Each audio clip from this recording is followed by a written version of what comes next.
Oh, hey, sorry about that. I was just trying to get an RTX 3080.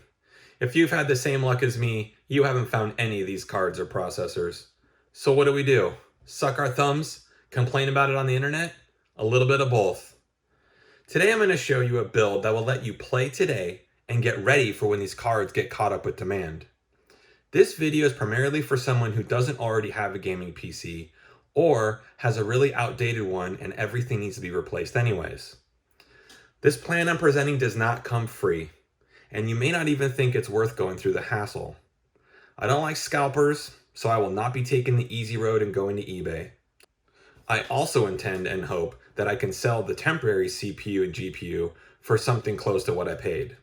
Either way, for those of us that just want a game now, I present to you the following plan. Let's get started. Since the item that is hard to get is the AMD CPUs, I think we should first start with the processor and motherboard selection.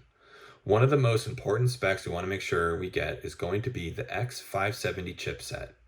It is the latest chipset for AMD CPUs and will ensure the most compatibility moving forward for Ryzen 5000 chips. The CPU I'm going to recommend we get for now will not require this chipset, but by preparing our gaming PC with the latest, we can easily swap out CPUs with little to no issue. My choice for motherboard will be the Asus TUF Gaming X570 Plus. This board will allow us to use a 2000 series or 3000 series CPU from AMD. It also supports PCI Express 4.0, so we can use the ultra-fast M.2 SSDs as well as USB Type-C. Our CPU has a lot more leadway. Technically, you can put any AM4 chip in here you want. And I would say, as long as you can get most of your money back by selling it later, pick any of them. For me, I'd go with the Ryzen 5 2600.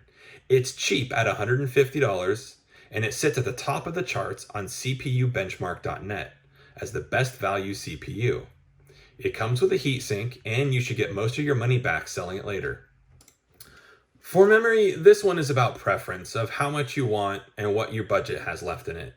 My choice is G.Skill Trident Z RGB series 32 gigabytes, 3600 speed. For storage, since our choice of motherboard supports it, I would go with an M.2 2280.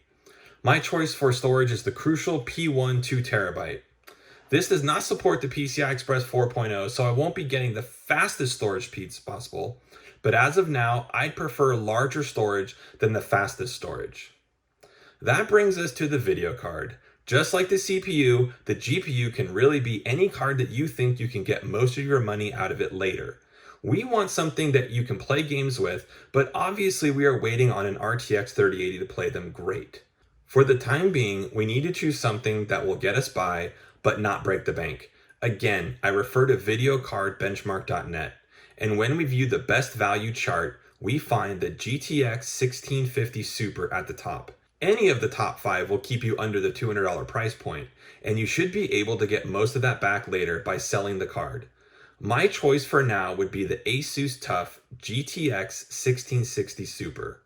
Now, one of the most important choices we need to make is actually the power supply. For the build I just laid out for you, you could get away with a 500 watt power supply, no problem. However, if you upgrade to an RTX 3080 and Ryzen 5900x, you should be looking at around an 850 watt power supply. If you cheap out on this now, you won't have the power available when you upgrade these parts later. Oh man, I was just checking. One last time, that 3080 is already gone. Well, we'll see you guys next time. Bye.